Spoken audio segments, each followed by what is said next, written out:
Topic है interest payment.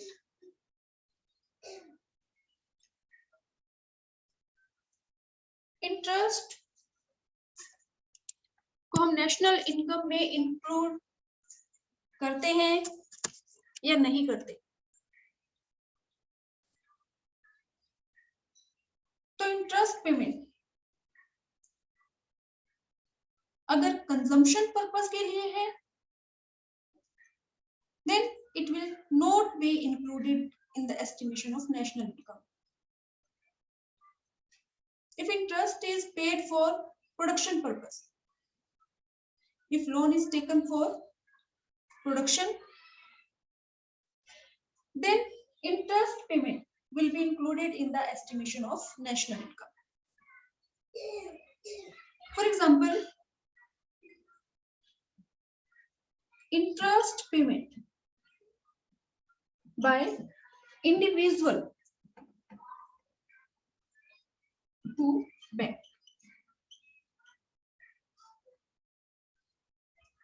क्या जो इंडिविजुअल बैंक को इंटरेस्ट की पेमेंट करता है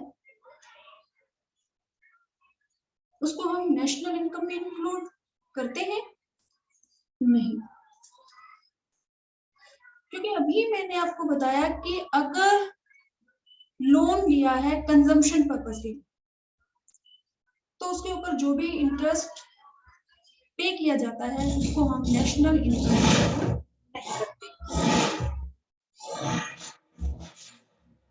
जैसे एक्सपेंडिचर मेथड में एक प्रिकॉशन हमने पढ़ी थी, sale and purchase on shares and debentures, और expenditure on sale and purchase of shares and debentures will not be included in the estimation of national income because there is no value addition due to this transaction. Shares और debenture cell purchase करने से हमारी country में कोई value addition नहीं होता, इसीलिए उनके ऊपर जो भी एक्सपेंडिचर किया जाता है शेयर और डिबेंचर्स के ऊपर उसको हम नेशनल इनकम में इंक्लूड नहीं करते।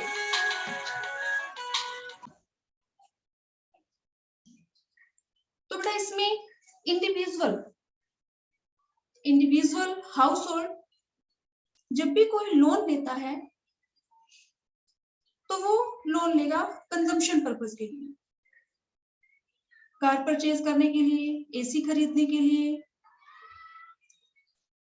तो इस सिचुएशन में हमारी कंट्री में कोई वैल्यू एडिशन नहीं होगा। इसीलिए अगर कोई भी इंडिविजुअल अपने कंजम्पशन पर्पस के लिए लोन लेता है, क्योंकि हाउस होल्ड सेक्टर है, कंज्यूमर है, इंडिविजुअल है, वो कंजम्पशन पर्पस के लिए ही लोन लेता है, तो अगर कोई भी इंडिविजुअल बैंक को इंटरेस्ट की पेमेंट करता है तो उसको हम नेशनल इनकम में इंक्लूड नहीं करते। इसको हम ट्रांसफर पेमेंट की तरह अज्यूम करते हैं कि इससे कोई वैल्यू एडिशन नहीं हो रहा। ऐसे ही अगर आपसे पूछा जाए इंटरेस्ट ऑन नेशनल डेब्ट, इंटरेस्ट ऑन नेशनल डेब्ट मीन्स कि गवर्नमेंट अगर पब्लिक से लोन लेती है तो उस केस में गवर्नमेंट पब्लिक को इंटरेस्ट की पेमेंट करती है, तो इसको भी हम नेशनल इनकम में कंसीडर नहीं करते। नेशनल इनकम में हम इसको इंक्लूड नहीं करते क्योंकि इसमें अज्यूम किया जाता है कि गवर्नमेंट जब भी पब्लिक से लोन लेती है तो गवर्नमेंट उसको यूज करती है कंजम्पशन पर्पस के लिए, लॉ एंड ऑर्डर, डिफेंस के लिए, सब्सिडी प्रोवाइड करने के लिए। यानी किसमें अज्यूम किया जाता है कि गवर्नमेंट पब्लिक से जब भी लोन लेती है तो गवर्नमेंट उसको इन्वेस्टमेंट पर्पस के लिए यूज नहीं करती, गवर्नमेंट उसको यूज करती है कंजम्पशन पर्पस के लिए मेंटेनेंस एक्सपेंडिचर करती है। तो इसीलिए इंटरेस्ट ऑन नेशनल डेब्ट को भी नेशनल इनकम में इंक्लूड नहीं किया जाता। तो इंटरेस्ट पेमेंट आपसे जब भी पूछा जाए तो आपको ध्यान से रीड करना है कि अगर लोन कंजम्पशन पर्पस के लिए लिया गया है तो उस लोन पे जो भी इंटरेस्ट की पेमेंट की जाती है उसको नेशनल इनकम में इंक्लूड नहीं करते। लेकिन अगर इसी क्वेश्चन में इंटरेस्ट पेमेंट बाय इंडिविजुअल की जगह फर्म है, interest payment by firm to bank,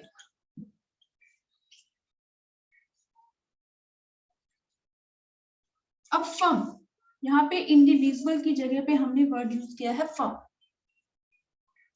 तो अगर कोई भी फर्म बैंक से लोन लेती है तो कोई भी firm, producer, business organisation means firm loan लेगी प्रोडक्शन पर्पस के लिए, और प्रोडक्शन पर्पस के लिए अगर लोन लिया जाए तो इट मींस हमारी कंट्री में प्रोडक्शन होगा, वैल्यू एडिशन होगा। तो इसको हम इंक्लूड करेंगे टू एस्टिमेट नेशनल इनकम, क्योंकि कोई भी फर्म जब भी लोन लेती है तो वो प्रोडक्शन पर्पस के लिए लेती है, उससे हमारी कंट्री में वैल्यू एडिशन होता है। तो अगर लोन लिया जाए इंडिविजुअल अगर कोई भी लोन ले और उस पे जो वो इंटरेस्ट की पेमेंट करता है उसको हम कंसीडर नहीं करेंगे, क्योंकि house hold sector individual loan लेता है कंजम्पशन पर्पस के लिए। इंटरेस्ट ऑन नेशनल डेब्ट, इसको भी हम नेशनल इनकम में इंक्लूड नहीं करते, क्योंकि इसमें हम अज्यूम करके चलते हैं कि गवर्नमेंट जो भी लोन लेती है पब्लिक से उसको वो कंजम्पशन पर्पस के लिए यूज करती है, इन्वेस्टमेंट पर्पस के लिए यूज नहीं करती। लेकिन अगर कोई फर्म लोन ले रही है बैंक से और उसके ऊपर फर्म बैंक को इंटरेस्ट की पेमेंट करती है तो उसको हम कंसीडर करेंगे, क्योंकि उससे हमारी कंट्री में वैल्यू एडिशन होगा। ऐसे ही अगर इंटरेस्ट पेमेंट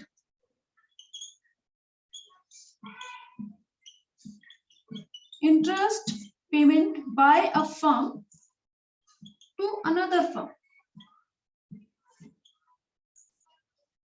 एक फर्म अगर किसी दूसरी फर्म को इंटरेस्ट की पेमेंट कर रही है, for example there are two firms A and B, अगर ए फर्म बी फर्म से लोन ले रही है तो बदले में जो फर्म ए है will pay interest to firm B. तो जब एक फर्म दूसरी फर्म को इंटरेस्ट की पेमेंट कर रही है तो उसको भी हम कंसीडर नहीं करेंगे, ये बात आपको ध्यान रखनी है। क्योंकि इस सिचुएशन में जो भी इंटरेस्ट की पेमेंट है उसको हम अज्यूम करते हैं intermediate consumption,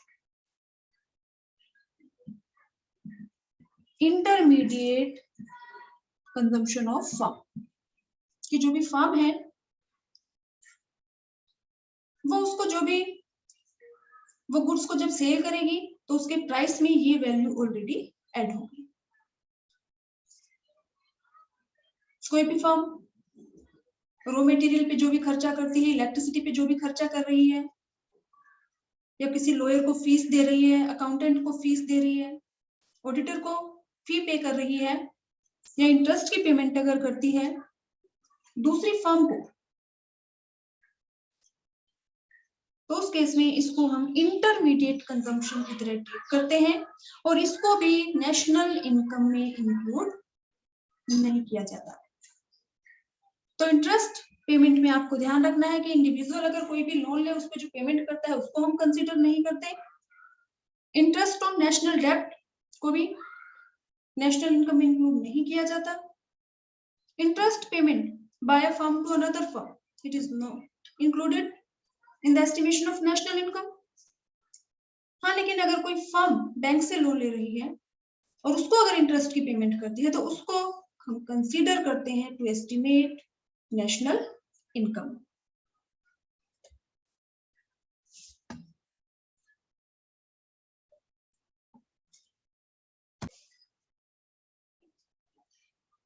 payment of fees, payment of fees to a lawyer,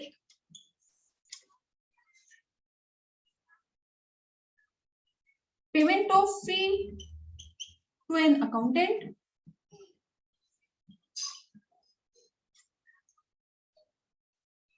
या payment of fees to an auditor, तो इनको भी हम इंटरमीडिएट कंजम्पशन की तरह ट्रीट करते हैं।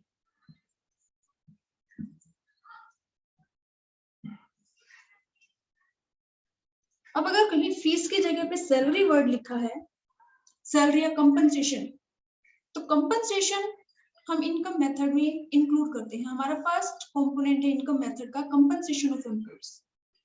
तो सैलरी और वेजेस है, then it is included in the estimation of national income.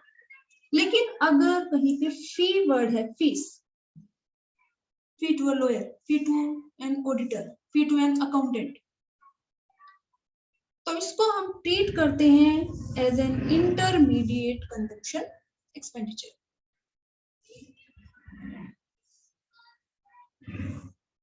तो fee to a lawyer, fee to an accountant, these items are not included in the estimation of national income. ये आपसे viva में भी पूछा जा सकता है। Payment of fees to a lawyer,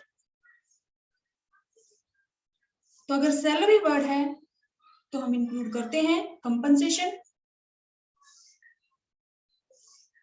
to an employee by an employer. लेकिन अगर फीस वर्ड है तो उसको हम इंटरमीडिएट कंजम्पशन की तरह ट्रीट करते हैं और इसको हम नेशनल इनकम में इंक्लूड नहीं करते।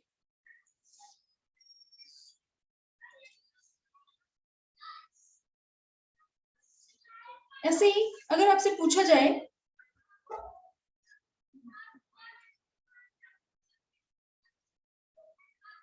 Rent free house,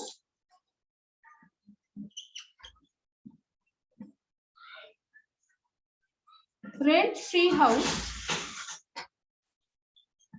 by an employer to an employee, तो क्या हम इसको नेशनल इनकम में इंक्लूड करेंगे?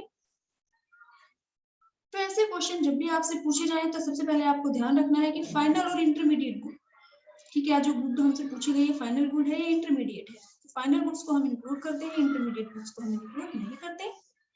इसके अलावा आपके जो भी तीन मेथड हैं, value added method, income method, expenditure method, तो इनके जितने भी हमने प्रिकॉशंस हमने रीड किए हैं, उन प्रिकॉशंस का हमें ध्यान रखना है। जैसे कि rent free house by an employer to an employee, अगर एक एम्प्लॉयर अपने एम्प्लॉय को रेंट फ्री हाउस प्रोवाइड करता है तो क्या हम उसको नेशनल इनकम में इंक्लूड करते हैं? हम कहेंगे यस, क्योंकि कंपनसेशन ऑफ एम्प्लॉय के चार कंपोनेंट हमने रीड किए थे, wages and salary in cash, wages and salary in kind. तो ये क्या है? Wages and salary in kind, कि अगर कोई भी एम्प्लॉयर अपने एम्प्लॉय को रेंट फ्री हाउस प्रोवाइड करे, फ्री में कार प्रोवाइड करे, तो उसको हम कंसीडर करेंगे टू एस्टिमेट नेशनल इनकम, क्योंकि ये सब एक एम्प्लॉयर अपने एम्प्लॉय को दे रहे काम करने के बदले में। लेकिन अगर इसी स्टेटमेंट में लिखा होता gift by an employer to an employee on his birthday, on Independence Day, तो उसको हम कंसीडर नहीं करते, क्योंकि जो गिफ्ट है, डोनेशन है, चैरिटी है, उसको हम कंसीडर करते हैं ट्रांसफर पेमेंट में। और जैसा कि हमें पता है फैक्टर इनकम, काम करने के बदले में हमें जो भी मिलता है उसको हम इंक्लूड करते हैं to estimate national income. But transfer payment, current transfer, are not included in the estimation of national income. तो जो भी गिफ्ट है, डोनेशन है, चैरिटी है, सब्सिडी है, ये सारे क्या है? ट्रांसफर पेमेंट, यूनिलेटरल पेमेंट्स, इनको हम इंक्लूड नहीं करते टू एस्टिमेट नेशनल इनकम। ऐसे ही अगर आपसे पूछा जाए taking care of aged parents, taking care of aged parents, और आप अपने बूढ़े माँ बाप की सेवा करते हैं,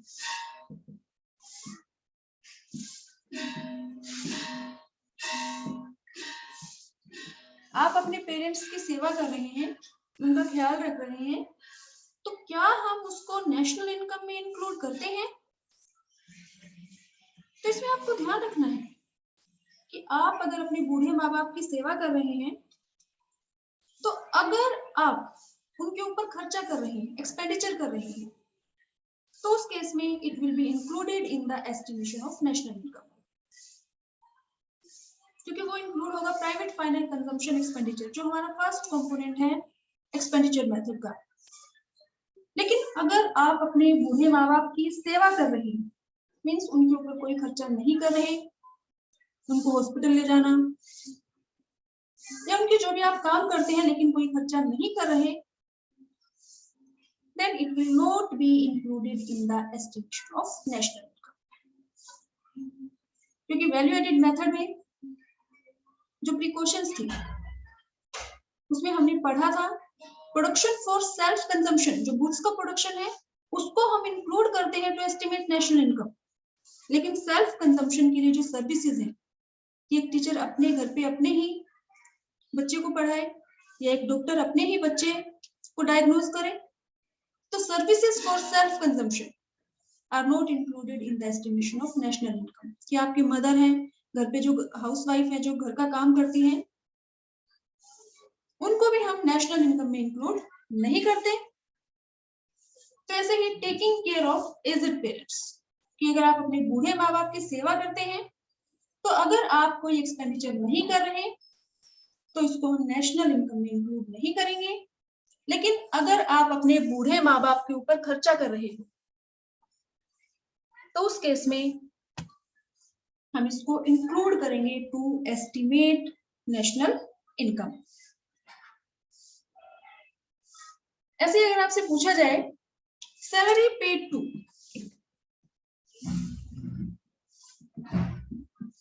salary paid to non resident, non-resident Indians working in Indian Embassy,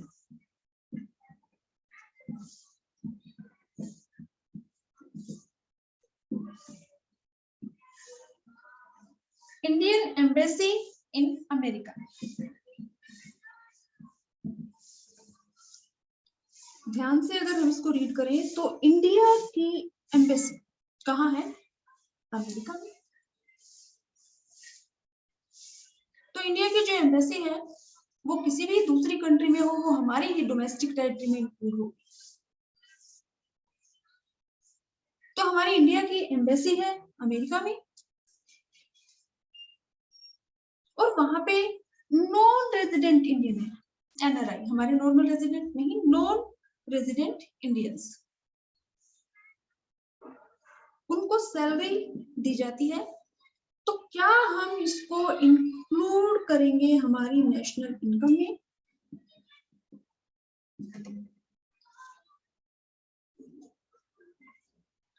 अब देखो, अगर हमारा क्वेश्चन होता कि क्या हम इसको इंक्लूड करेंगे हमारी डोमेस्टिक इनकम में, तो हम कहेंगे यस, क्योंकि हमारी जो डोमेस्टिक टेरिटरी में जितनी भी इनकम जनरेट हुई है, जितना टोटल प्रोडक्शन हुआ है, whether it is generated by normal residents or whether it is generated by non residents, तो जो इंडिया की एम्बेसी है अमेरिका में, उसमें जो भी इनकम जनरेट होगी वो किसका पार्ट है? हमारे डोमेस्टिक टेरिटरी का, हमारे डोमेस्टिक इनकम का। लेकिन क्या हम इसको इंक्लूड करेंगे नेशनल इनकम में? तो देखो, सैलरी मीन्स फैक्टर इनकम है, और फैक्टर इनकम किसको मिल रही है? नॉन रेजिडेंट्स, यानी कि ये हमारा है फैक्टर इनकम टू एब्रोड। कि इंडिया में जो भी नॉन रेजिडेंट्स हैं, जो फैक्टर इनकम वो अर्न कर रहे हैं, कंपनसेशन, रेंट, इंटरेस्ट, प्रॉफिट, उसको हम लेस करते हैं।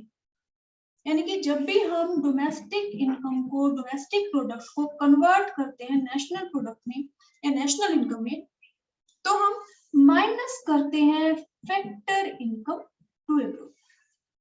तो ये हमारा कंपोनेंट है फैक्टर इनकम टू एब्रोड का।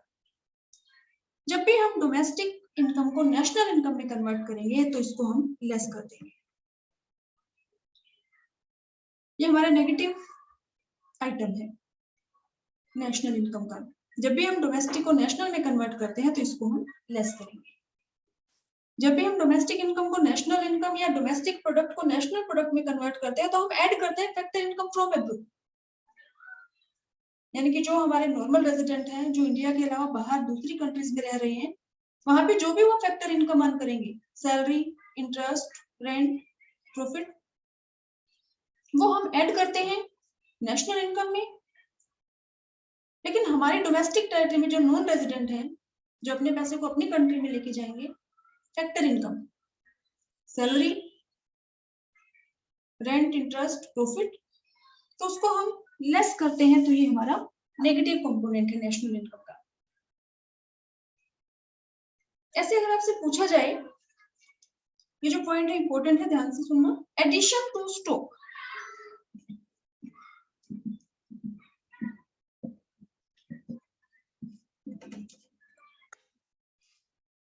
एडिशन टू स्टॉक,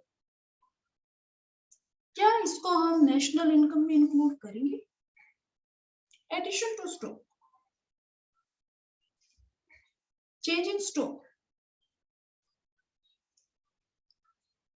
अगर यहाँ पे लिखा होता है addition to stock, addition to household stock, household word अगर होता तो उसको हम नेशनल इनकम में इंक्लूड नहीं करते। हाउस होल्ड ने जो भी स्टॉक जनरेट किया है, जो सामान उसने इकट्ठा किया है, उसको हम ऐड नहीं करते, क्योंकि वो जब भी हाउस होल्ड सेक्टर ने जब भी कोई गुड्स परचेज की है तो वो उसको हमने फाइनल प्रोडक्ट की तरह पहले ही हम ट्रीट कर चुके हैं, उसको हम इंक्लूड कर चुके हैं already to estimate national income. तो अगर यहाँ लिखा होता है addition to household stock, then it will not be included in the estimation of national income. But addition to stock means अगर हमारा क्लोजिंग स्टॉक ज्यादा है, क्योंकि जब भी हम चेंज इन स्टॉक कैलकुलेट करते हैं तो हमारा डिफरेंस है क्लोजिंग स्टॉक और ओपनिंग स्टॉक का। तो एडिशन टू स्टॉक, इसको हम ऐड करेंगे to estimate national income. Addition to household stock national income में इंक्लूड नहीं होगा, लेकिन एडिशन टू स्टॉक, जो भी फर्म्स हैं, बिजनेस ऑर्गेनाइजेशन, उनका जो भी स्टॉक उसमें चेंज इन स्टॉक है या एडिशन टू स्टॉक है, उसको हम इंक्लूड करते हैं टू एस्टिमेट नेशनल इनकम। ऐसे अगर आपसे क्वेश्चन में पूछा जाए सब्सिडी या tax, income tax, corporate tax, क्या हम इनको इंक्लूड करते हैं टू एस्टिमेट नेशनल इनकम?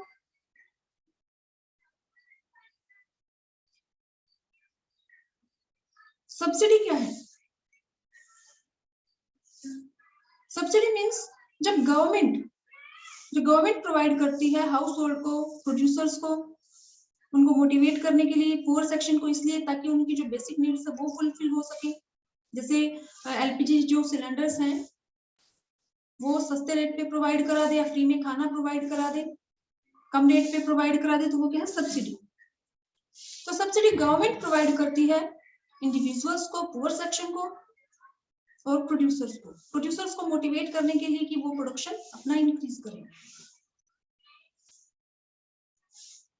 तो जो सब्सिडी है वो ट्रांसफर पेमेंट है by government. Government subsidy provide करे अनएम्प्लॉयमेंट अलाउंस या ओल्ड एज पेंशन, स्कॉलरशिप, ये गवर्नमेंट की ट्रांसफर पेमेंट है।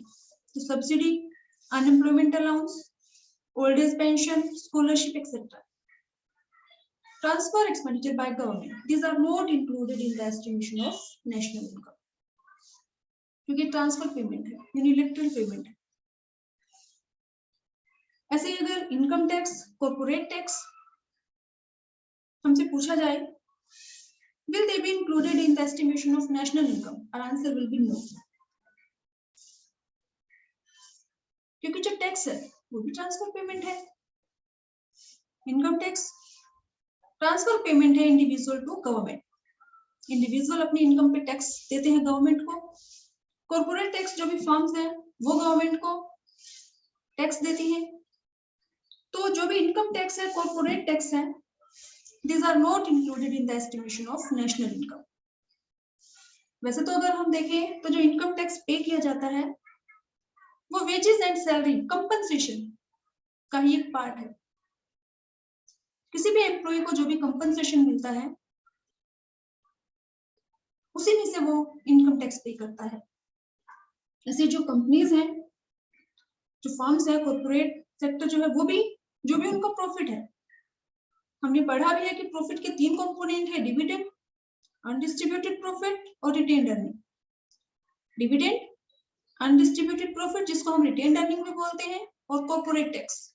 तो जो कॉर्पोरेट टैक्स है वो प्रॉफिट में ऑलरेडी इंक्लूड है। लेकिन अगर आपसे पूछा जाए कि इनकम टैक्स और corporate tax will they be included in national income, तो हम कहेंगे no. Subsidy, income tax, corporate tax ये ट्रांसफर पेमेंट है। सब्सिडी ट्रांसफर पेमेंट है गवर्नमेंट टू हाउस होल्ड